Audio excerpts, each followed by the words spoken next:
তো দুটো বিষয় গুরুত্বপূর্ণ আজ মনে হয়েছে হাল্লাবোলের ক্ষেত্রে। আমরা দুটো বিষয় রাখবো। এক হচ্ছে বিএলওদের প্রশিক্ষণ শুরু হচ্ছে, অর্থাৎ ভোটার তালিকা তৈরি করবার ক্ষেত্রে বিএলওরা কোন কোন পদক্ষেপ নেবেন, কোন কোন দিকে তারা গুরুত্ব দেবেন, সেগুলো নিয়ে আজকে প্রশিক্ষণ শিবির শুরু হয়েছে একদিকে রাখবো। আর অন্যদিকে রাজভবন থেকে রাষ্ট্রপতির কাছে পাঠানো রাজ্য বিধানসভায় পাস হয়ে যাওয়া অপরাজিতা বিল বেশ কিছু টেকনিক্যাল ভুলের কথা বা ত্রুটির কথা উল্লেখ করে সেটা ফেরত আসলো। অর্থাৎ অপরাজিতা বিল গৃহীত হলো না একদিকে, অন্যদিকে রাজ্যে এসআইআর এর প্রস্তুতি কি শুরু হয়ে গেল কার্যত বিএলওদের প্রশিক্ষণের মধ্যে দিয়ে। এই নিয়ে থাকবে আজকের আমাদের আলোচনা। আজকে যারা আমাদের সঙ্গে এসছেন আমি এখনো পর্যন্ত পরিচয় করে দেবো চট করে। আমাদের সঙ্গে রয়েছেন সম্রাট চক্রবর্তী, টিএমসি মুখপাত্র, স্বাগত জানাই সম্রাট দেখ আজকের অনুষ্ঠানে।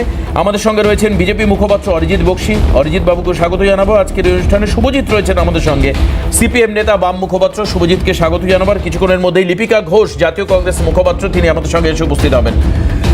তো কাজেই আমি একেবারে প্রথমে এই মুহূর্তে যে প্রস্তুতি শিবির শুরু হয়েছে এবং কোন কোন বিষয়ে বিএলওদেরকে খেয়াল রাখতে হবে, নজর দিতে হবে, সেগুলো নিয়ে একটা প্রশিক্ষণ চলছে। অর্থাৎ খুব স্বাভাবিকভাবে যে এসআইআর নিয়ে তুমুল একটা তুঙ্গে বিতর্ক চলছে, মানে প্রথম আমি দেখতে পেলাম যে সারা ভারতে বিজেপি বিরোধী রাজনৈতিক দলগুলো কোনো দলের বিরুদ্ধে নয়, সরাসরি জাতীয় নির্বাচন কমিশনের সিদ্ধান্তের বিরুদ্ধে তারা দাঁড়াচ্ছেন। তারা বলছেন এই ক্ষেত্রে রাজনৈতিক মদত আছে এবং বিজেপি এর ফলে স্বার্থ সিদ্ধি করবার চেষ্টা করবে। রাজ্যে চূড়ান্তভাবে দুই মেরুতে থাকা দুটো দল, এই ক্ষেত্রে আমরা দেখতে পাচ্ছি তৃণমূল কংগ্রেস এবং সিপিএম, তারাও কিন্তু পাশাপাশি চলে এসছে। আমি জানি না এখানে ইন্ডি জোট সত্য তারা পালন করছে কিনা, নাকি এসআইআরে সবার ক্ষতি না আখেরে লাভ কার কি, এটা নিয়ে আমরা আলোচনা করব প্রথম পর্বে। আসুন একেবারে প্রথমে দেখি বিএলওদের প্রশিক্ষণ শিবির, আমাদের বিশেষ প্রতিবেদন দেখব। ইসিআই যখন সার্কুলার বের করেছিল বিহারে, ওখানে লিখেছিল গোটা কান্ট্রিতে হবে, এটা লিখেছিল। কিন্তু এখন যেটা আছে ম্যাটার সাবজুডিস আছে, এখন যেটা আছে আমরা কিছু বলতে পারবো না, সাবজুডিস আছে। 28 তারিখ হিয়ারিং আছে, সুপ্রিম কোর্টে ম্যাটার আছে, let the judgement come out.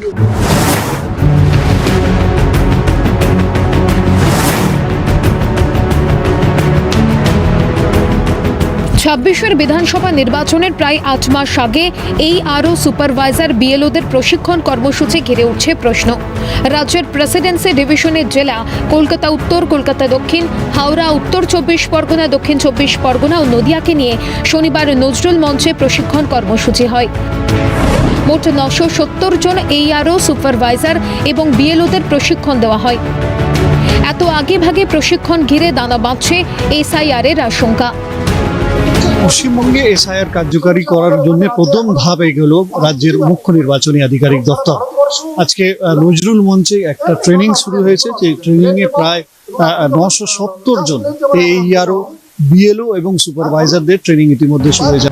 প্রশ্ন উঠছে, বিহারের মতো বাংলাতেও কি তাহলে কার্যকর হতে চলেছে এসআইআর? এসআইআর এর দিকে এক ধাপ এগোতেই কি শনিবারের প্রশিক্ষণ? বস্তুত শনিবারের প্রশিক্ষণের জন্য বিলি করা হ্যান্ডবুকে উল্লেখ রয়েছে এসআইআর এর। মোট 4 ভাগে শনিবারের প্রশিক্ষণ হয়েছে, যদিও রাজ্যের মুখ্য নির্বাচনী কমিশনার মনোজ কুমার আগরওয়াল স্পষ্ট করে দিয়েছেন সমস্ত রকম পরিস্থিতির জন্য প্রস্তুত থাকতে বলা হয়েছে। 28 জুলাই সুপ্রিম কোর্ট কি রায় দেয় সেই দিকেই আপাতত তাকিয়ে কমিশন। ইসিআই যখন সার্কুলার বের করেছিল বিহারে, ওখানে লিখেছিল গোটা কান্ট্রিতে হবে, এটা লিখেছিল। কিন্তু এখন যেটা আছে ম্যাটার সাবজুডিস আছে, এখন যেটা আছে আমরা কিছু বলতে পারবো না, সাবজুডিস আছে। 28 তারিখ হিয়ারিং আছে, সুপ্রিম কোর্টে ম্যাটার আছে, let the judgement come out. কোনো কাজে যদি প্রিপেয়ার থাকবেন, সমস্যা থাকা উচিত নেই। আমরা প্রত্যেক জিনিস প্রিপেয়ার্ড আছি। শনিবার থেকে পুরো দমে প্রশিক্ষণ শুরু হচ্ছে, যদিও কি প্রশিক্ষণ দেওয়া হলো সে বিষয়ে কিছু স্পষ্ট করেনি এই আরও সুপারভাইজার কিংবা বিএলআরওরা। এইটা নিয়ে এখনো কিছু বলবার মতো অবস্থাতে আমি অন্তত নেই। হ্যাঁ, যেরকম ইনস্ট্রাকশন আসবে আমরা সেই অনুযায়ী পরবর্তী কাজ করব। আপাতত আমাদের ট্রেনিং দেওয়া হয়েছে অ্যাজ এ সুপারভাইজার, আমরা এসেছি, এবার জানতে পারবো যে ট্রেনিংটা কী মাধ্যমে। শুধু আমরা জানি ডিভিশনাল লেভেল ট্রেনিং হচ্ছে, এতটুকুই জানি। প্রস্তুত হওয়ার জন্য তো এখানে ট্রেনিংয়ের বন্দোবস্ত করা হয়েছে, দেখা যাক কি ট্রেনিং দেয় এবং সেই মতো আমরা প্রস্তুত হব। না এই ব্যাপারে আমার ঠিকঠাক আমি এই মহলে মানে এই ব্যাপারে ওয়াকিবহাল নয়, কি বাড়িয়েছে না বাড়িয়েছে ঠিক এই আরোদের নিয়ে কিছু বলাও হয়নি, আমি তো এই আরো হিসেবে আছি। আর এতেই ঘনীভূত হচ্ছে বাংলায় এসআইআর এর ছায়া। অগাস্টে কি বাংলায় এসআইআর? এবং মূলত আমরা জানি যে আজকে যেভাবে তাদের হাতে যে বুকলেট তুলে দেওয়া হয়েছে, সেই বুকলেটে কিন্তু এসআইআর এর উল্লেখ রয়েছে। অর্থাৎ যখন এসআইআর হবে তাদের কিভাবে তারা কর্তব্য পালন করবেন, কিভাবে তারা তাদের ব্যবস্থাপনা গ্রহণ করবেন, এই সমস্ত কিন্তু আজকে এই বুকলেটে দেওয়া হয়েছে। অর্থাৎ সেখান থেকে পরিষ্কার বোঝা যাচ্ছে যে পশ্চিমবঙ্গেও কিন্তু এসআইআর হতে চলেছে। শুধুমাত্র জাতীয় নির্বাচন কমিশনের সবুজ সংকেতের প্রয়োজন। সবুজ সংকেত আসলেই কিন্তু প্রস্তুত রয়েছে রাজ্যের মুখ্য নির্বাচনী আধিকারিক দপ্তর। ক্যামেরা সায়নের সঙ্গে খালিদ জামাল, ক্যালকাটা নিউজ, কলকাতা।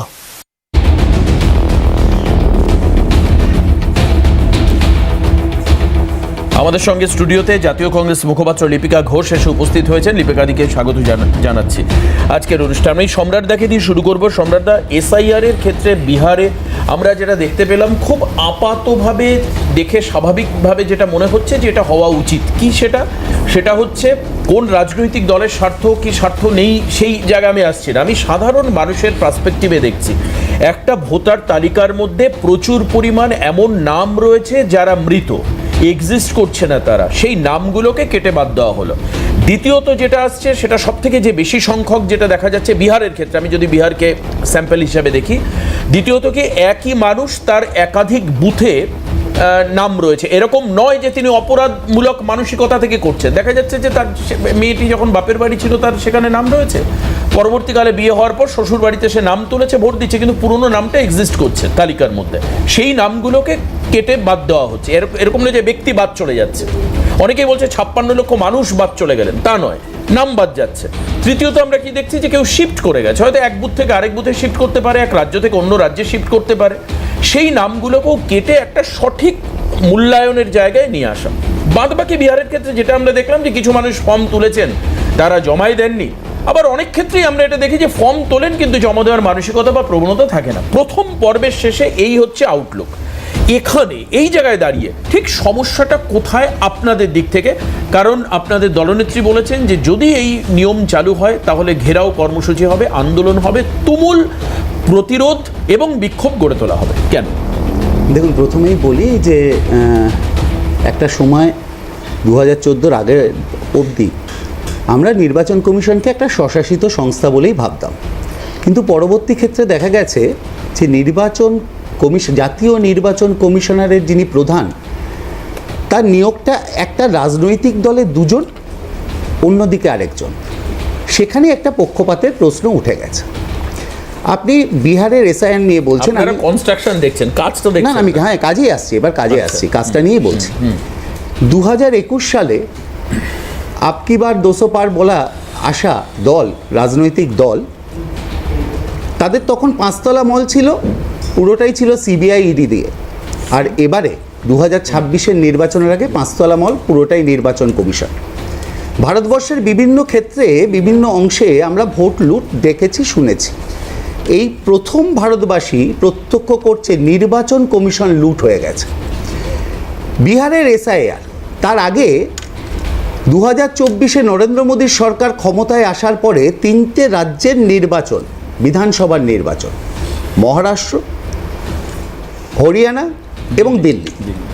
মহারাষ্ট্রে 2019 থেকে 2024 অবধি এই 5 বছরে লোকসভা নির্বাচনে আগে পর্যন্ত নতুন নাম যেটা ওঠে সেটা 31 লক্ষ, এবং পরবর্তী বিধানসভার নির্বাচনের আগে সেই 5 মাসে নাম ওঠে 41 লক্ষ।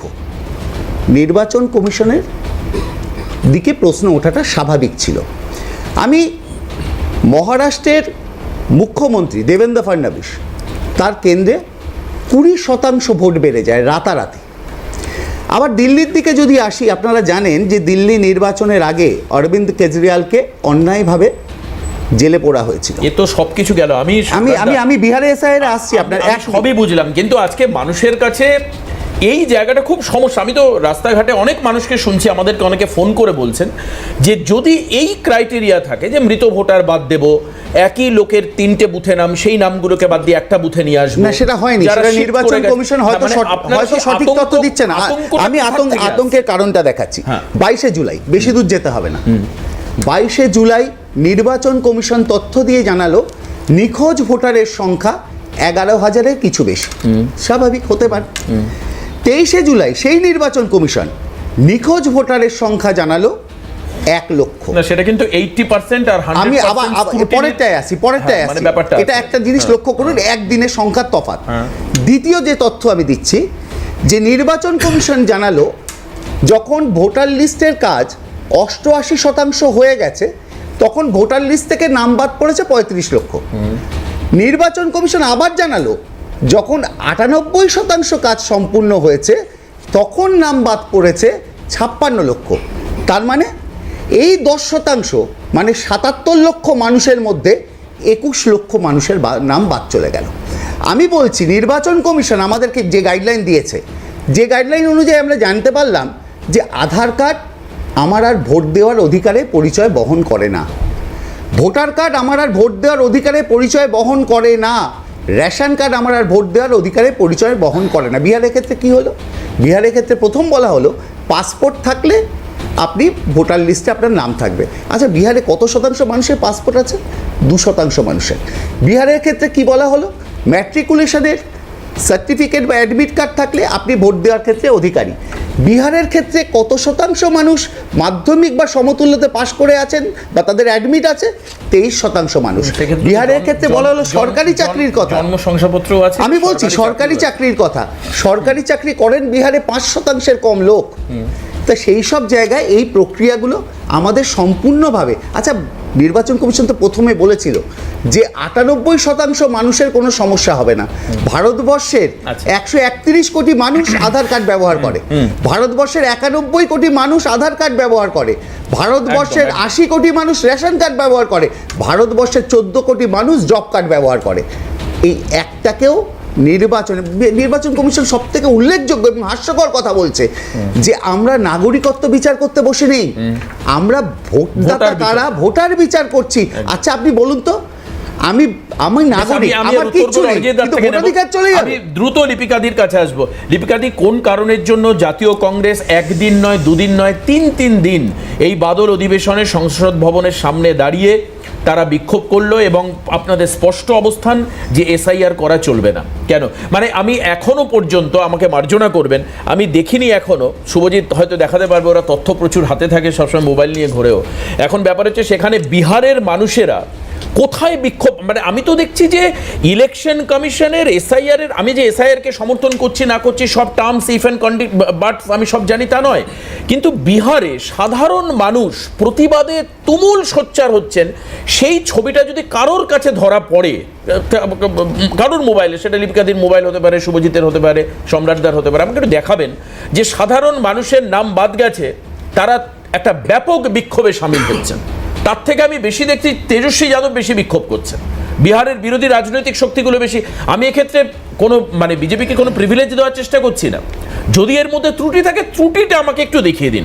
আমার কন্টিনিউ এই নিয়ে 10ম প্যানেল হলো যেখানে আমি ত্রুটি খোঁজার চেষ্টা করছি এখনো, আগের ইতিহাস নয়, বর্তমান এসআইআর এর ত্রুটি কোথায় লিপিকাদি? না, তুমি ত্রুটি যে মানে খুঁজছো না, ত্রুটি যে মানে দেখতে পাচ্ছ না, তোমার চোখে ধরা পড়ছে না, এটা অদ্ভুত লাগছে। কারণ এখন তোমার মনে হয়, এখনো আমরা তো জানি যে ভারতবর্ষের ম্যাক্সিমাম গদি মিডিয়া দেখাবে না। আমার কথা হলো যে তোমার দিকটা বলো না। না আমার কথা হলো একটা জিনিস যে সারা বছর ভর কেন এটা হয় না? কেন কোন রাজ্যে ইলেকশন এলে এগুলো? তাহলে তো তোমার খুশি হওয়া উচিত যে এত বছর হয়নি, এবার হচ্ছে। না ইলেকশন এলে কেন? ওয়াই এই টাইমটা কেন বেছে নেওয়া? কেন বিহারে ইলেকশন এসছে, এখন বিহারে এই জিনিসটা করা হবে, ওয়েস্ট বেঙ্গলে ইলেকশন এলে ওয়েস্ট বেঙ্গলে এই জিনিসটা করা হবে? কেন? ওয়াই? সারা বছর তো পড়ে রয়েছে, সারা বছরে কোথায় গেল? এনআরসি, সিএ, এসআইআর সবকিছু যখনই ইলেকশন আসে তখনই দিল্লি থেকে প্লেনে করে উড়ে চলে আসে। কেন এই জিনিসটা হবে? দ্বিতীয়ত তুমি দেখো বিহারে যে 11টা নথির কথা বলেছে, সেই নথি ম্যাক্সিমাম লোকের কাছে থাকার মানে সম্ভব? আজকে কেন আচ্ছা, এবার আমি একটা কথা আধার বলি, কার্ড দীপিকা নয় দি। কেন? আমি তোমার না, না, একটা জিনিস দেবাশিস, আমি অনিচ্ছাকৃতভাবে একটু থামিয়ে তোমায় জিজ্ঞেস করি, এতে তোমার রাগ হতে পারে। বিহারে কত ভোটার? প্রায় 7 কোটি মনে হয় ভোটার। হ্যাঁ, 7 কোটির মধ্যে তুমি বলছো যে কারণ নেই। একটু আগে সম্রাটদা উদাহরণ দিচ্ছিলেন, পাসপোর্ট 2% মানুষের কাছে আছে, মাধ্যমিক সার্টিফিকেট 10% মানুষের কাছে আছে, বা কিছু উনি স্ট্যাটিস্টিক্স দিলেন। হ্যাঁ, আমার একটু 19-20 হতে পারে। তো আমার কথা হচ্ছে 7 কোটি ভোটারের থেকে বাদ গেল মাত্র 56 লক্ষ। 6.5 কোটি তো মানুষ ভোট দিতে পারবেন। তা কিছু না থাকা সত্ত্বেও তো 6.5 কোটি মানুষ এনলিস্টেড হলেন অ্যাজ এ ভোটার। আরে 6.5 কোটি কেন? পুরোটা নয় কেন? বাকিটা তুমি তো নয় বলছো কেন? কিছুই নেই, নয় কারোর কেন? কোনো ডকুমেন্টস নেই, আচ্ছা, কিন্তু 6.5 কোটি মানুষ তো এনলিস্টেড হলো। না, না, এমন তো না যে 56 লক্ষের নাম আছে আর বাকি 6.5 কোটি বাদ আরেকটা গেছে। কথা তোমাকে বলি, আধার কার্ড আমাকে বোঝাও। আমি আজকে কিন্তু আধার আমি কার্ড কোনো কংগ্রেস তৃণমূল সিপিএম করতে বসিনি এখানে। আধার বিলিভ করো, কার্ড যখন প্রত্যেকটা জিনিসের সঙ্গে আধার কার্ডকে লিংক করা হচ্ছে, এই বিজেপি সরকার না, তুমি করেছে। বলতে পারো ভোটার আজকে কার্ড। এই বিজেপি আধার কার্ড সরকার কখনো বলেনি কেউ যে ভোটার তালিকা হিসাবে আধার কার্ড। তুমি বলতে পারো যে এপিক নাম্বার এবং voter card election commission of India বাদ দিচ্ছে, দিয়ে দিয়েছে তাহলে তো, সেই ভোটার রেশন কার্ড, কার্ড বাদ দেয়। এটা তুমি বলতে পারো, but Aadhaar card ration card নয়। কটা লোকের পাসপোর্ট থাকে বলো তো? কটা লোকের না, পাসপোর্ট ঠিকই, আছে? এটাও মানছি। বার্থ সার্টিফিকেট মানছি, কটা লোকের আছে? একদম মানছি, একদম মানছি, আমি সেটাও মানছি। কিন্তু জন্মের শংসাপত্র বা রেজিস্ট্রেশন, জমির দেখো, রেজিস্ট্রেশন বা তুমি পিপিও ইত্যাদি, তুমি এই চেয়ারে বসে যতই তুমি বিজেপিকে বাঁচানো আমি একদম বাঁচানোর চেষ্টা করছি না, তুমি একদম ভুল বুঝছো। এটা একেবারে একদম ভোট ভুল। কেন্দ্রিক। আমার সঙ্গে এটা বিজেপির একদম- আদ্যন্ত কোনো রিলেশন এটা নেই। একদম ভোট প্লিজ কেন্দ্রিক। প্লিজ প্লিজ এটা একদম ডোন্ট ভোট মিস জাজ কেন্দ্রিক। মি। না না, একদম আমি একদম বিজেপিকে ভোট- বাঁচানোর, ভোট আমি কেন্দ্রিক আমি আমি এটা। শুভজিতের কাছে যা আসবো। করছে পুরোটা আমি শুধু ভোট এটাই কেন্দ্রিক। জানতে চেষ্টা করব, আমি শুধু এটাই জানতে চেষ্টা করব যে শুভজিৎ, আমি একটু পরে নিচ্ছি, রাজনৈতিক নেতাদের বক্তব্য আমরা শুনি, কিন্তু শুভজিৎ কি বলছে? শুভজিৎ, 2002 সালে যখন পশ্চিমবঙ্গে এসআইআর হয়নি, এসএসআর হলো, খুব সম্ভবত, আমার ভুল হলে তুমি শুধরে দিও, একটা তালিকা তৈরি করা হলো, ভোটার তালিকা, যে ক্ষেত্রে 28 লক্ষ ভোটার বাদ গেল, তথ্য বলছে। কিন্তু সেই সময় 2002 প্রবল প্রতাপান্ন বাম সরকার এই সময় তখন রাজত্ব করছে, একটা কথাও বাম নেতারা বলেনি। আজকে কেন তোমরা এসআইআর এর বিরোধিতা করছো? তখনও তো 28 লক্ষ নাম বাদ গেছিল। তুমি যদি এটাকে এভাবে দেখো যে এসআইআর এর বিরোধিতা এই কারণে করছি, কারণ এসআইআর এর বিরোধিতা করলে আমাদের রাজনৈতিক লাভ আছে এবং আমাদের লোক ভোট দিতে পারবে না, তারা অনৈতিকভাবে ঢুকেছে, আবার তাহলে এটা ভুল ব্যাখ্যা হবে। তার কারণ হচ্ছে এসআইআর এর বিরোধিতা এই কারণেই করছি, তার কারণ এসআইআর এর নাম করে আসলে আমার নাগরিকত্ব, আমার আইডেন্টিটি, এটাই একটা সংশয়ের জায়গায় নিয়ে চলে যাচ্ছে বর্তমানে যারা সরকার চালাচ্ছে। খুব স্পেসিফিক জায়গা থেকে বলি, এই যে তুমি নিশ্চিতভাবে জানো যে বিভিন্ন সময় পঞ্চায়েত হোক, পৌরসভা হোক, একাধিক ভোটের সময় কলকাতা পৌরসভার স্ট্যাটিস্টিক্স থাকার কথা, বড় বড় দিস্তা দিস্তা ফাইল আমাদের পার্টির লিডাররা নির্বাচন কমিশনের অফিসে দিয়ে এসছে যে এই লোকটা এখানে থাকে না, 2 জায়গায় 3 জায়গায় ভোটারের নাম। তা সেই দাবিটাই যখন Please, পূরণ করা হচ্ছে, তোমরা আমি আবার ওটাতেই আসছি। কিন্তু বিষয়টা এসআইআর কে যেটা ইকুয়েট করার চেষ্টা, মানে যেটা তুমি যেটা স্বাভাবিকভাবে একটা জায়গায় আনার চেষ্টা হচ্ছে, দ্যাট ইজ নট মানে রিভিশন অফ ইলেকট্রাল লিস্ট। মানে নাম হতে পারে তার রিভিশন, কিন্তু আদতে তার যে ক্রাইটেরিয়াগুলো দেওয়া হয়েছে, এই যে শংসাপত্র কথা বলা হয়েছে, তুমি যে বলছো না যে বার্থ সার্টিফিকেট সবাই থাকে, আচ্ছা আমি নয় কম বয়সী ছেলে, আমার জেনারেশনে মোটামুটি সবাই হাসপাতালেই হয় বা সরকারি হাসপাতাল হয়েছে। আমাদের আগের জেনারেশন, আমার থেকে যারা 10 বছর 15 বছরের বড় বা 20 বছরের বড়, তাদের মধ্যে কজন গ্রামাঞ্চলে বা জেলার দিকে তারা কজন সরকারি হাসপাতাল হয়েছে বলতো? অধিকাংশ তো বাড়িতে হতো। তাদের তো বলতে গেলে যারা পড়াশোনা করতো তাদের ক্ষেত্রে সার্টিফিকেটের সরকারি পত্র হচ্ছে admit card, class 10 admit card. এটা কোন সালের পর থেকে চাওয়া হচ্ছে সেটা কি? আমি সবটাই দেখেছি, 87 2003, তুমি অনেক হিসাব বলবে। 87 জন্ম হয়েছে, 2002 তে ভোটার হয়েছে, একাধিক লোক আছে। তখন ধাইমা তুমি আমাকে একটা কথা বলো না, এখনো দেয়, এখনো দেয়, এখনো দেয়, এখনো দেয়, এমন ইনস্টেন্স আছে। আমি বলছি পশ্চিমবঙ্গেও আছে, বিহার বাদ দাও, এখনো আছে।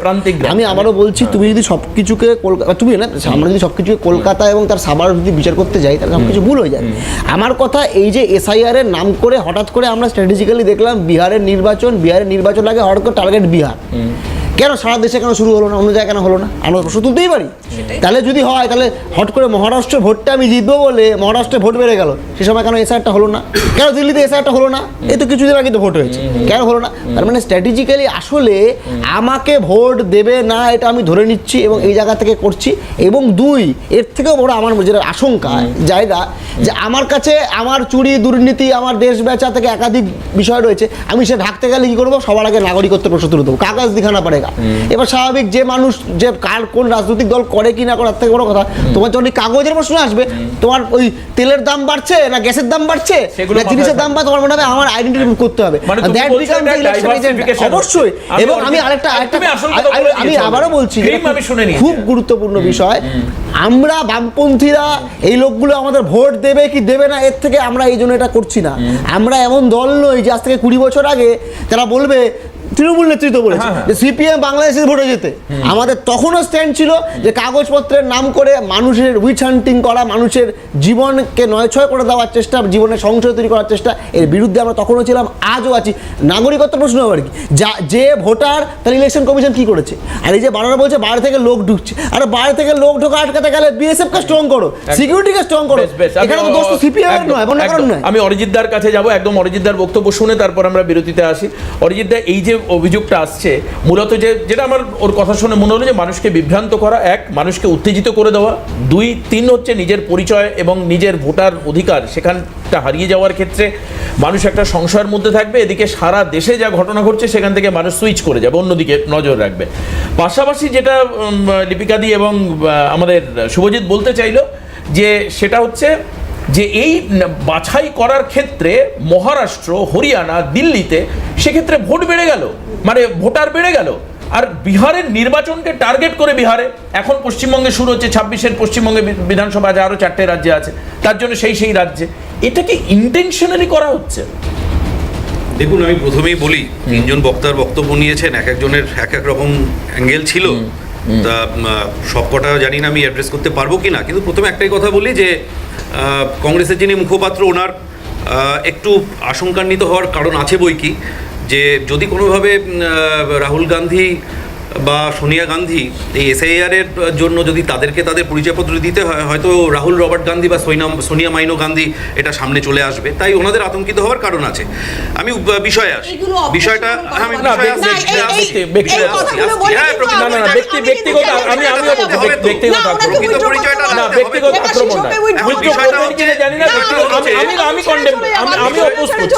আরে বাবা, আমি তো আমার প্রোগ্রামে আছো, এটাই সমস্যা, ওনার বাড়িতে নেই, মানুষের সামনে বলার সুযোগ। আরে বাবা, তুমি তো ওখানে নেই, টিভি ক্যামেরার সামনে বলে অনেক কিছু বলতে মানুষের কাছে আমি বলছি, তুমি তো আমাদের অনুষ্ঠানে রয়েছে, তুমি তো অরিজিৎদার প্রোগ্রামে নেই, সংসদে টিভি ক্যামেরার সামনে বলেন। যাই হোক, আমরা বিষয়ে আছি। বিষয়টা হচ্ছে যে পক্ষপাতের যে কথা বলা হচ্ছে, পক্ষপাতের বিষয়, মানে ইলেকশন কমিশন পক্ষপাতের বিষয় দৃষ্টান্ত সেট করে গেছেন রাজীবা সিনহা।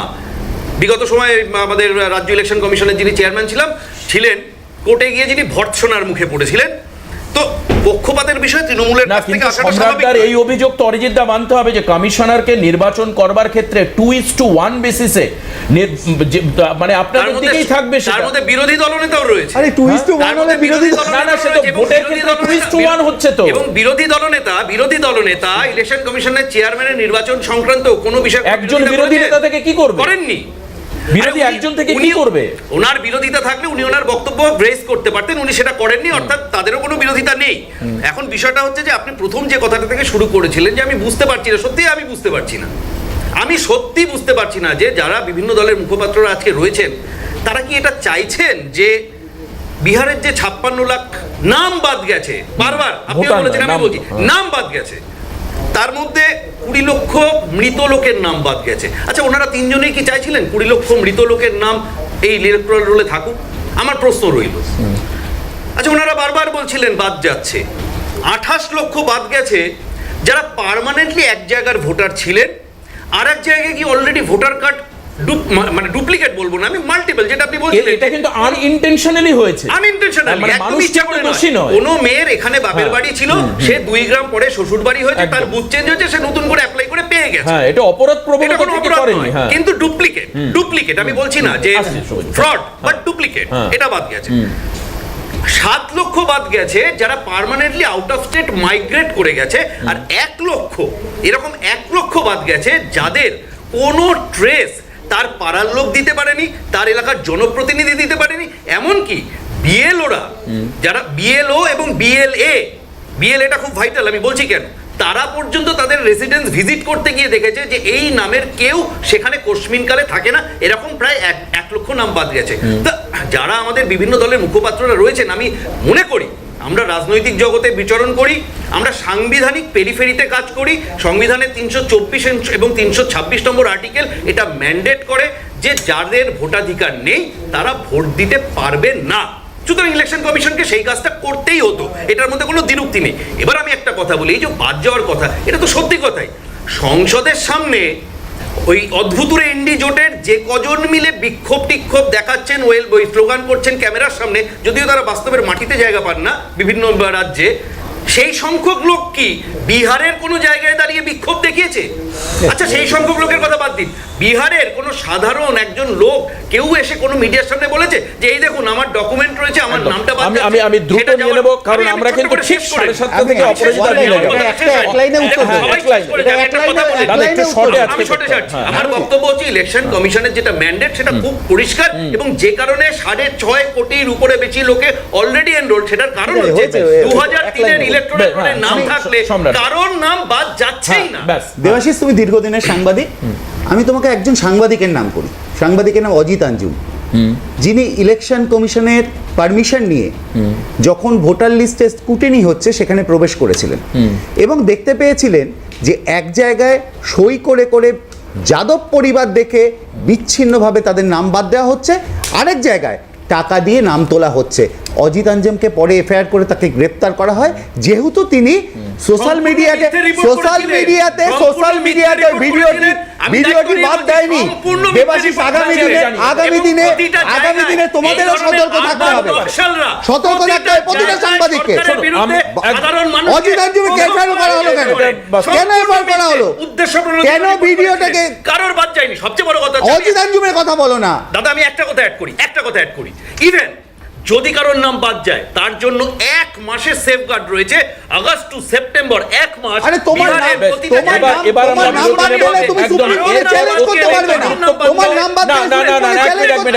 অত্যন্ত গুরুত্বপূর্ণ অপরাজিতা বিল, যে অপরাজিতা বিল নারী সম্মান রক্ষার জন্য রাজ্য সরকার বিধানসভায় পাশ করায় আরজিকর কাণ্ডের পর, আর সেই বিল একেবারে সরাসরি রিজেক্টেড হলো রাষ্ট্রপতির কাছ থেকে, বিল ফেরত আসলো রাজ্যে। এরপর কি বলবে রাজ্য সরকার এবং বিরোধীরা, এই নিয়ে আমরা আলোচনা থাকবো নেক্সট ফেজে। রাজ্যের কাছে ফেরত এলো অপরাজিতা বিল। গত বছর আরজিকর কাণ্ডের পর এই বিল পাশ হওয়ার পর সেটি পাঠানো হয় রাজভবনে।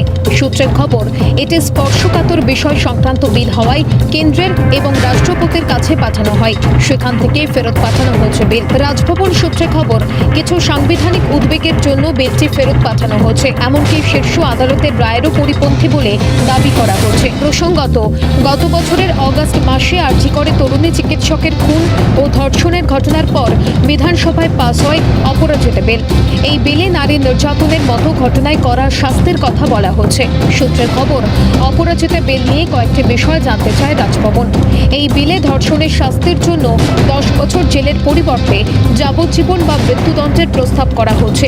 এতে বিএনএস 2023-এর 64 নম্বর ধারা সংশোধনের প্রস্তাব করা হচ্ছে। পাশাপাশি 16 ও 12 বছরের নিচে ধর্ষণের শাস্তিতে পার্থক্য মুছে ফেলার প্রস্তাবও করা হচ্ছে এই বিলে। এছাড়া 66 নম্বর ধারায় ধর্ষিতার মৃত্যু হলে মৃত্যুদণ্ড বাধ্যতামূলক করার প্রস্তাব করা হচ্ছে। সূত্রের খবর, বিলটি নিয়ে বেশ কিছু পর্যবেক্ষণ রাজভবনকে জানিয়েছে কেন্দ্রীয় সরকার। বিলটি বিচার ব্যবস্থার বিবেচনার স্বাধীনতা লঙ্ঘন, এমনটাই দাবি কেন্দ্রের। আর সেই কারণেই অপরাজিতা বিল রাজ্য সরকারের কাছে ফেরত পাঠানো হচ্ছে বলে রাজভবন সূত্রে খবর। সর্বোচ্চ শাস্তির ক্ষেত্রে কিন্তু মৃত্যুদণ্ড এবং তার পাশাপাশি যাবজ্জীবন, এবং যেটা দেখা যাচ্ছে যে একেবারে 10 বছর যে অনেক সময় ধর্ষণের অভিযোগে যারা অভিযুক্তরা থাকেন তাদেরকে কিন্তু এইভাবে কার্যবাস দেওয়া হয়। কিন্তু এই জায়গাটায় কিন্তু রাজভবনের পক্ষ থেকে প্রবল আপত্তি জানানো হচ্ছে যে অভিযুক্তকে ডিফেন্ড করার সময়টা না দিয়ে তড়িঘড়ি যদি কাউকে একেবারে ফাঁসি দিয়ে দেওয়া হয় বা তাকে একেবারে কারাদণ্ড দিয়ে যাবজ্জীবন দিয়ে দেওয়া হয়, তাহলে তার পক্ষে তার যে হয়ে সওয়াল করা, তার সুরক্ষার জন্য তার যে সওয়াল করা, সেটা সে করতে পারবে না। সেই জায়গায় কিন্তু মূল আপত্তি। এই অবস্থায় নারী সুরক্ষায় অপরাজিতা বিল পাস হওয়া প্রয়োজন বলে মনে করছেন এই রাজ্যের বাসিন্দারা। প্রথম কথা হচ্ছে জনপ্রতিনিধিদের দ্বারা পাশ করা আইন, এবং দ্বিতীয় কথা ফুল মেজরিটির সাথে, যেখানে বিরোধী দলও সাপোর্ট করেছে, বিধানসভায় বিজেপিও সাপোর্ট করেছে। সুতরাং আমার মনে হয় ওনাকে সমর্থন করে স্বাক্ষর করে দেওয়া উচিত। মেয়েদের কোনো নেই এখানে, রাজ্যে মেয়েদের কোনো নেই। কি নেই যদি মেয়েদের কোনো মানে কি বলবো সিকিউরিটি নেই মেয়েরা এখানে দরকার খুব বিলটা অবশ্যই পাস হওয়া দরকার আমাদের নিশ্চয়ই নিশ্চয়ই নিশ্চয়ই আমি মনে করি না প্রত্যেকটা নারীর একটা নিরাপত্তা থাকা দরকার, সেখানে আমাদের মুখ্যমন্ত্রী সেই দায়িত্বটা নিতে চান, নেওয়া দরকার ওনার। এই অপরাজিতা বিল কি আসা প্রয়োজন কি? হ্যাঁ হ্যাঁ নিশ্চয়ই নিশ্চয়ই আমাদের দরকার, উনি যদি ফিরিয়ে দেন আমাদের সেফটি কোথায়? আমাদের তো কোনো সেফটিই নেই এখানে, সেফটির জন্য দরকার আছে। কি দরকার আছে সেফটির জন্য? বিলটা দরকার আছে, তো আমাদের সেফটির জন্য তো কিছু তো করতে হবে। নিরাপত্তা বলে এখানে কিছু নেই, মানে কি করে বিলটা ফেরত দিয়ে দেয় এরম ভাবে রাজ্যপাল কি করে করতে পারে এটা আমি বুঝতে পারছি না। এইসব আইন আনা দরকার যাতে আমাদের দেশের মহিলারা যাতে সিকিওর থাকে, তার জন্য। মানে এখন রাস্তাঘাটে চলতে গেলে রীতিমতো ভয় পাই যে কিভাবে চলবো, এখনও সেমভাবে আমাদের দিকে তাকায় তারা, মানে আমরা রীতিমতো ভয় পাই। তো অবশ্যই এটা খুব তাড়াতাড়ি মানে যেটা হচ্ছে একদম ঠিক হচ্ছে না, এটা একদমই ঠিক উচিত হয়নি, এটা ওনার একদমই উচিত হয়নি রিজেক্ট করে দেওয়া।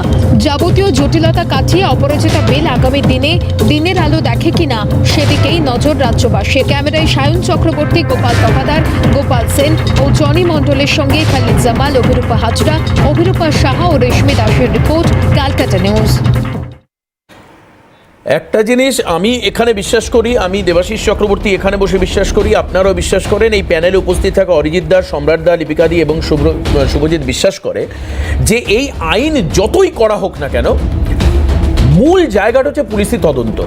পুলিশি তদন্তের যদি ত্রুটি থাকে তাহলে কিন্তু আইন কড়া করে কিছু লাভ নেই। পুলিশের তদন্তকে আরও বেশি প্রিসাইজ। আমরা সদ্য একটা ঘটনা মনে পড়ছে, 2012 সালের ঘটনা, কামদুনির ঘটনা।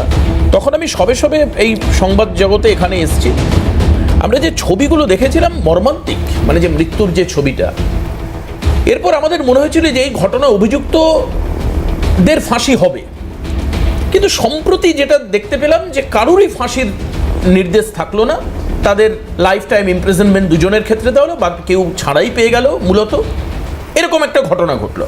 আবার সম্প্রতি কিছু ঘটনা চোখে আঙুল দিয়ে দেখিয়েছে। জীবনতলার একটি ঘটনা খুব সম্ভবত হবে, 11 বছরের একটি মেয়ে পড়তে গিয়ে ধর্ষণ হলো, খুন হলো, সেই ক্ষেত্রে ফাঁসির অর্ডার হয়েছে। মুর্শিদাবাদের দুটো ক্ষেত্রে ফাঁসির অর্ডার হয়েছে। এখন এখানে দাঁড়িয়ে এই যে তিনটে জায়গা, এটা আমার বেশ ভালো মনে হয়েছে। আমি আইনজ্ঞ নই, আইন বিশারদ নই। যেমন হচ্ছে 10 বছরের যাদের জেল হবে বিচার প্রক্রিয়াতে, তার সেই ক্ষেত্রে 10 বছরের জেল না হয়ে মৃত্যুদণ্ডের প্রস্তাব। কারণ কি, বারবার করে আমরা এই আরজি করের ঘটনার পর বিরোধীদের, তৃণমূলীদের, সিপিএমের লোককে, কংগ্রেসকে, সবাইকে শুনেছি যে চূড়ান্ততম শাস্তি দিতে হবে। চূড়ান্ত, তাহলে আপনারা কেন রাস্তায় বেরিয়ে আন্দোলনের সময় চূড়ান্ত শাস্তি চেয়েছিলেন? চূড়ান্ত শাস্তি, দৃষ্টান্তমূলক শাস্তি, ফাঁসি দাও কেন বলেছিলেন? তাহলে আজকে যখন সেটা বিলে কনভার্ট হচ্ছে, আপনাদের আপত্তি রয়েছে কেন? প্রশ্ন আসছে। দ্বিতীয়ত বলবেন আপনারা সবাই, সঙ্গে এই যে বয়সের ক্রাইটেরিয়া, এটা আমরা দিল্লির নির্ভয়ের ক্ষেত্রে দেখেছিলাম। জুভেনাইল অ্যাসপেক্টে এক অপরাধী যে ওই ধর্ষণ এবং খুনের ক্ষেত্রে তার অন্যতম মুখ্য ভূমিকা ছিল, সে ছাড়া পেয়ে গেছে, তার ফাঁসি হয়নি। বাকি 4 জনের ফাঁসি হয়েছে, তার ফাঁসি হয়নি। তারপর থেকে আইনটা খানিকটা পরিবর্তন করা হলো। মমতা বন্দ্যোপাধ্যায় এই ক্ষেত্রে বলছিলেন, বা তার মানে কনস্ট্রাকটিভ যে বডি, 16 এবং 12 বছরের নিচে ধর্ষণের শাস্তিতে পার্থক্য মুছে ফেলার প্রস্তাব দেওয়া হয়েছিল। সেখানে ধর্ষিতার মৃত্যু হলে মৃত্যুদণ্ডকে বাধ্যতামূলক করার প্রস্তাব দেওয়া হয়েছিল। প্রস্তাবগুলো আমার মনে হচ্ছে না আপাতভাবে একদম রিজেক্ট করবার মতো। কারণ ধর্ষকের যদি চিহ্নিত হয় সে প্রকৃত ধর্ষক, দৃষ্টান্তমূলক শাস্তি না দিলে, তথ্য যদি এখন বার করি তো সবারই খারাপ লাগবে, আরজি করের ঘটনার পর না করে 50টির উপর ধর্ষণের ঘটনা মিডিয়া দেখিয়েছে, এরকম ঘটনা ঘটেছে, মিডিয়া দেখিয়েছে। আর যেগুলো খবর হয় না সেগুলো তো হয়, গ্রামগঞ্জে অনেক খবর, শুভজিৎ, লিপিকাদি সবাই মানবে, তারা রিপোর্টই করায় না পুলিশের কাছে, ভয়ে, আতঙ্কে, ত্রাসে, সামাজিক প্রতিপত্তি নষ্টের জন্য। তাহলে কি করব আমরা? আমি একদম প্রথম শুরু করব, সম্রাট দাকে দিয়ে শুরু করি। সম্রাট দা, যেটা আমরা দেখতে পাচ্ছি এই ক্ষেত্রে এই বিল শেষমেশ রাষ্ট্রপতির কাছ থেকে ফেরত আসলো। একটু উল্লেখ করিয়ে দিই, রাষ্ট্রপতি যদিও বিজেপির লোক, মানে বিজেপির লোক বলতে মানে এটা একটা আপলিটিক্যাল জায়গা, তিনি ফেরত দিলেন বেশ কিছু সাংবিধানিক বিধি নিয়মের কথা উল্লেখ করে, যে যখন এগুলো ভারতীয় ন্যায় সংহিতায় আছে, আবার ফার্দার এই বিলের কোনো প্রয়োজন নেই। না, প্রথমে আমি অপরাজিতা বিলের মানে খুব সংক্ষেপে একটা সামারি বলি, যেটা আপনি বললেন সেই পয়েন্টগুলো বাদ দিয়ে বলি। ধর্ষণের শাস্তি যাবজ্জীবন কারাদণ্ড অথবা ফাঁসি, এবং সেই সঙ্গে যাবজ্জীবন হলে জরিমানা। এই বিলে নতুন কি ছিল তাহলে? আমি বলছি যে কয়েকটা জিনিস ছিল, যে সর্বোচ্চ সাজা। আমরা তো সবসময় বলেছি ধর্ষণের শাস্তি সর্বোচ্চ সাজা। রাষ্ট্রপতি বিজেপির লোক নন, মেনে নিয়ে বলছি কেন্দ্রীয় সরকারটা বিজেপি যেভাবে পরিচালনা করছেন রাষ্ট্রপতির কাছে তার রিফ্লেকশন গেছে। বিজেপির কাছে বিলটাকে কঠিন মনে হয়েছে।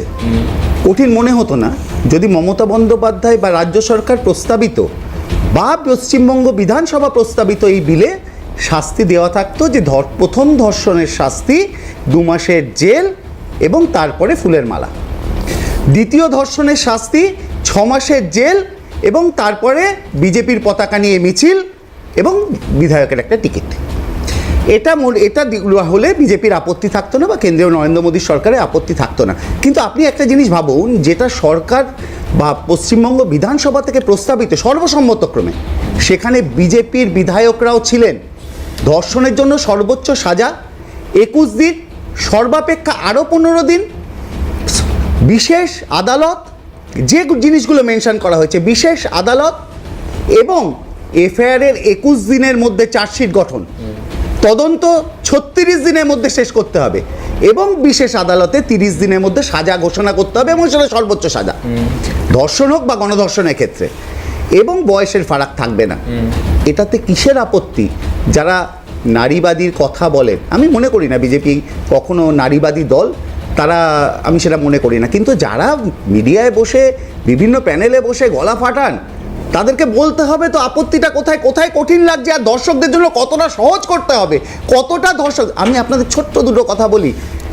2700 শ্লীলতাহানি ধর্ষণের অভিযোগ, প্রজ্জ্বল রেভান্না বিজেপি, নরেন্দ্র মোদী এই লোকসভাতে তার হয়ে প্রচার করেছে। দাদা অবশ্যই আমি সবার থেকেই একবার নিতে চাই, তাহলে পুরো একটা টোটাল রাউন্ড ইম্প্যাক্ট আমরা পাবো। যদি সত্যি আমরা দৃষ্টান্তমূলক শাস্তি চাই, তাহলে কেন এই বিলের বিরোধিতা করা হলো? বিশেষ করে এই বিলের একটা জায়গা, যেটা কাদম্বিনীর বাবা অর্থাৎ আরজি করের যে মৃতা, তার বাবা উল্লেখ করেছেন, যেখানে যারা তথ্য প্রমাণ লোপাট করবে তাদের বিরুদ্ধে কোনো শাস্তিমূলক ব্যবস্থার কথা এখানে বলা নেই। উনি কি বলেছেন সেটাও অবশ্যই আপনাদের শোনাবো। কিন্তু ওখানে একটা প্রভিশন রাখা হয়েছিল 7 দিনের মধ্যে তদন্ত শেষ করে চাকরি দেওয়ার ব্যবস্থা করা, এবং যে অপরাধী তাকে সর্বোচ্চ সাজা দেওয়া হবে। সেখানে যারা এভিডেন্স ট্যাম্পারিং করবে তাদের সম্বন্ধে কোনো রকম কোনো বক্তব্য রাখা হয়নি। এবং এই যে আইন পশ্চিমবঙ্গ সরকার আনছে 7 দিনের মধ্যে চাকরি দেবে, 4 দিনে যখন কিছুই করতে পারেনি, এবং মুখ্যমন্ত্রী নিজে আমাদের বাড়িতে এসে বলেছিলেন 7 দিনের মধ্যে যদি কিছু না হয় তাহলে আমরা এটাকে সিবিআইকে হ্যান্ডওভার করবো। তার মানে কি? তার মানে 7 দিনের মধ্যে আরও তথ্য প্রমাণ লোপাট করার চিন্তাভাবনা আমাদের মাথায় ছিল। সেটা আমরা বুঝতে পেরে আমরা সঙ্গে সঙ্গে হাইকোর্টে যাই, এবং হাইকোর্ট সিবিআইকে হস্তান্তর করে। এই অপরাজিতা বিল, এই বিলের কোনো যৌক্তিকতা আছে বলে আমি মনে করি না। মানুষকে আইওয়াস, মানুষকে ভুল বোঝানোর একটা পন্থা ছাড়া। এখনো পর্যন্ত এই মুহূর্তে আজকের দিনে দাঁড়িয়ে কাদম্বিনীর বাবা মা মনে করছেন তার মেয়ে প্রকৃত বিচার পায়নি। সেই জায়গা থেকে দাঁড়িয়ে তাদের এই বক্তব্য, তাদের ব্যক্তিগত জায়গা তারা এক্সপ্রেস করেছেন। বিলের সঙ্গে কতটা জাস্টিফাই করা হচ্ছে বা না হচ্ছে, আমি লিপিকাদির কাছে যাব। লিপিকাদি, যখন আমরা দৃষ্টান্তমূলক শাস্তি চাইছি, তখন তো আইন ব্যবস্থাকে আরও, মানে আইন এমন একটা ব্যবস্থা, বা এই ক্ষেত্রে অনেক কিছু অ্যাডিশন হয়, অল্টারনেশন হয়, যোগ হয়, বাদ যায় সিচুয়েশন অনুযায়ী। আমাদের কনস্টিটিউশনও তাই, প্রচুর কিছু অ্যামেন্ড করা যায়, আবার বাদ দেওয়া যায়। তো এটা করলে খারাপ কি হতো, বা তুমি তোমার দিক থেকে যদি বলো। না, আমি নিজে ব্যক্তিগতভাবে আমি একজন মহিলা, আমি তো সর্বান্তকরণে আমি এই বিলকে সমর্থন করি। আচ্ছা। দ্বিতীয়ত আমার পার্টি কি বললো সেটা আমার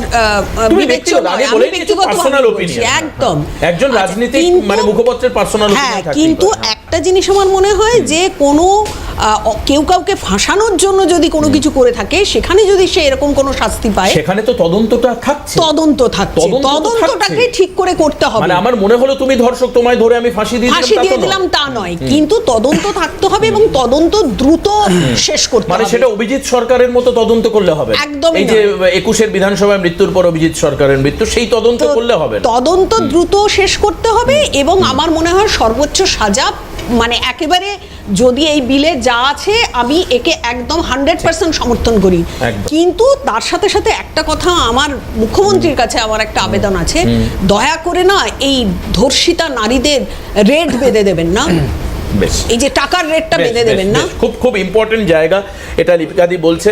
তবে অবশ্যই 21-এর বিধানসভার পর নির্মমভাবে খুন করা হয় বিজেপি কর্মী অভিজিৎ সরকার। খুব খারাপ লাগছে আজকে এটা বলতে যে সেই ক্ষেত্রে নারকেলডাঙ্গা থানা খুব সম্ভবত তারই একাধিক অফিসারের নাম জড়িয়ে যায়।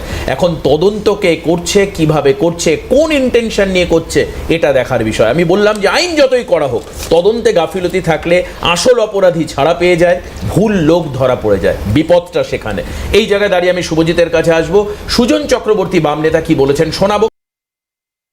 বিল অভয়াকাণ্ডের পর রাজ্য সরকার এমন ভাবে আনলো যেন মনে হচ্ছে দেশে কোনো আইন কানুন ছিল না, সেই কারণে রেপিস্টরা সাহায্য বা সুবিধা পাচ্ছিল, অতএব উনি একটা দারুণ ভালো ব্যবস্থা কিছু নেবেন। বোগাস, তখনই বলেছিলাম রাজ্যপাল কেন সই করেনি, রাজ্যপাল কেন ফেরত দিয়েছেন, তার কি ব্যাখ্যা সে রাজ্যপাল দেবেন, সেটা আমার দায় নয়। কিন্তু রাজ্য সরকার যখন এই বিলটা আনলো, বিলটা পাশ হওয়ার আগে অভয়াকাণ্ডের পর 2 মাসে দুটো কেস, একটা ফাঁসির অর্ডার হলো, একটা যাবজ্জীবনের অর্ডার হলো।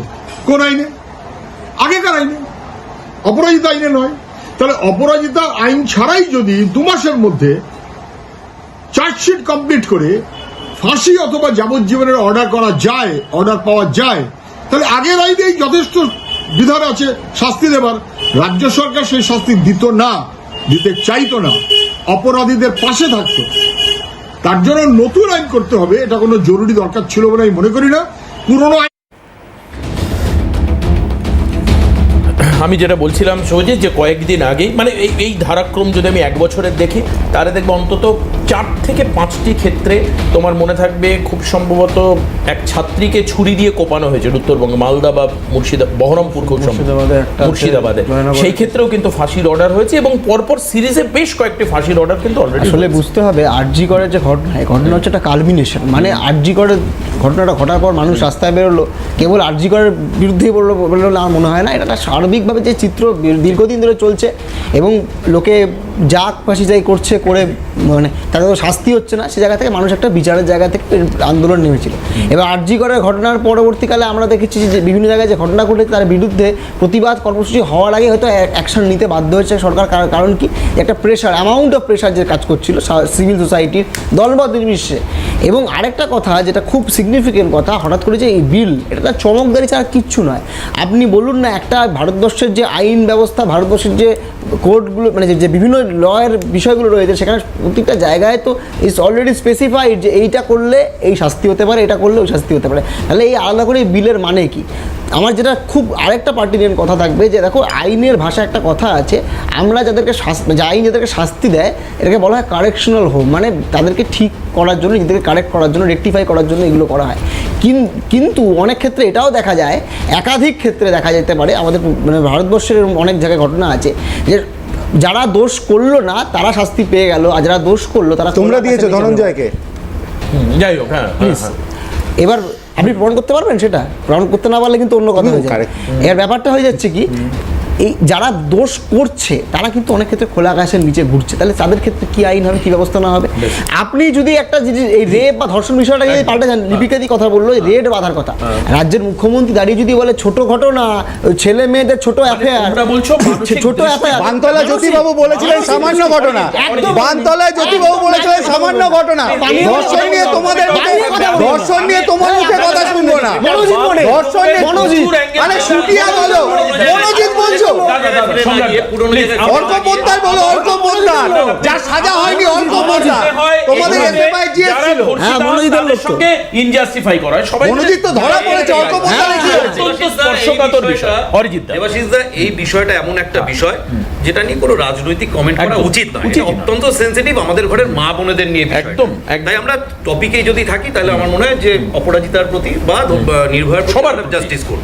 এখানে বিষয়টা কিন্তু সম্পূর্ণ এটা একটা লিগাল অ্যাসপেক্ট রয়েছে। আমি নিজে একজন আইনজীবী এবং আমি বিশ্বাস রাখি মমতা ব্যানার্জি বারে বারে বিভিন্ন সভা সমিতিতে বলেন উনিও নাকি আইনজীবী, 2-একটা মামলাও নাকি কখনো কোথাও গিয়ে করেছেন। তাই আমি বিশ্বাস রাখি তিনি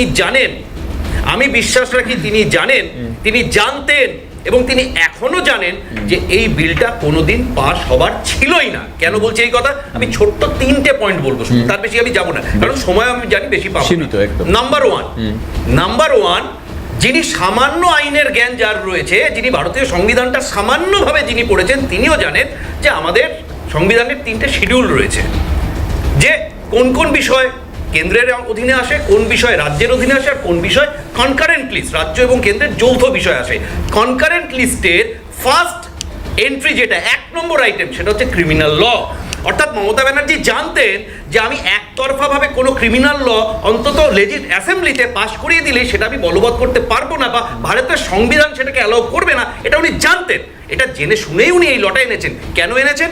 এবার আমি আপনাকে বলি যে এই লতে উনি কি করেছেন। সবার আগে একটা জিনিস বুঝতে হবে যে অপরাজিতা বিল, শুধু আমরা ছোট্ট একটা কথা বলছি, তৃণমূলের মুখপাত্র ভেবেছিলাম উনি পুরো নামটা বলবেন, কিন্তু উনিও পুরো নামটা বলেননি। এটা অ্যাকচুয়ালি কোনো ইন্ডিপেন্ডেন্ট লেজিসলেশন নয়, it is an amendment act. পুরো নামটা হচ্ছে Aparajita women and child West Bengal criminal law amendment bill 2024। কিসের অ্যামেন্ডমেন্ট করছেন উনি? উনি বিএনএস, ভারতীয় নাগরিক সংহিতা, যে আইন সারা ভারতবর্ষের যে ক্রিমিনাল ল, সেটাকে উনি অ্যামেন্ড করে এই অপরাজিতা বিল ইন্ট্রোডিউস করলেন। 64, 65, 66 আমি বলে দিচ্ছি। আমি আপনাকে বেসিক জায়গাটা বলছি যে এটা অ্যামেন্ডমেন্টটা প্রপোজ করে উনি কি করতে চাইলেন এটা বুঝতে হবে। উনি কি করতে চাইলেন, আমাদের ক্রিমিনাল পিউনিটিভ যে মেজার্স রয়েছে, পানিশমেন্ট যেগুলো রয়েছে, প্রত্যেক কটাকে কিচ্ছু করেননি, জাস্ট এক স্টেপ করে আপগ্রেড করে দিয়েছেন। এই চমকটা উনি দিতে চেয়েছেন, এর বাইরে কিছু না। আমি এবার আপনাকে পদ্মশ্রী দেয় তাদের কাছে থেকে জ্ঞানের কথা শুনবো না। আজকে আর হাতে সময় নেই। যারা কার্তিক মহারাজ, যারা রুদ্রনীল ঘোষকে দলের সম্পদ মনে করে, আমায় মার্জনা করবে, এই জায়গায় আর সময় নেই, আজকে সময় দেওয়া সম্ভব নয়। আমার সম্ভব একজন ধর্ষিতাকে নিয়ে আলোচনা হচ্ছে, এটা অত্যন্ত স্পর্শকাতর বিষয়। আমি কোনো মহারাজ, কোনো যোগী, কোনো তান্ত্রিককে ক্ষেত্রে আনতে চাই না। আর একদম আমি সবাইকে ধন্যবাদ জানাবো না, প্লিজ অরিজিৎ দা আজকে নয়, আবার পরের দিন আমরা আলোচনা করব যদি এই বিল নিয়ে কোনো আপডেট থাকে তো সেখানে। তবে একটা জিনিস আমি খুব পরিষ্কার এখনই বলে দিচ্ছি, এখন আমি লিখে দিতে পারি যে অপরাজিতা বিল ফেরত পাঠানো হলো কেন্দ্রের তরফে, রাজ্য করতে চেয়েছিল বলে আগামী 26-এর বিধানসভা প্রচারের আগে গ্রামে গঞ্জে মাইকে প্রচার হবে। এটা একদম পরিষ্কার। মানে আমি চাইবো স্পর্শকাতরতার জায়গা থেকে এই ইস্যুটিকে যাতে প্রচারে না আনা হয়, এটা তৃণমূল সিদ্ধান্ত নেবেন, তাদের প্রচার যারা নির্দেশক তারা হয়তো সিদ্ধান্ত নেবেন। আজকে এখানেই শেষ করব।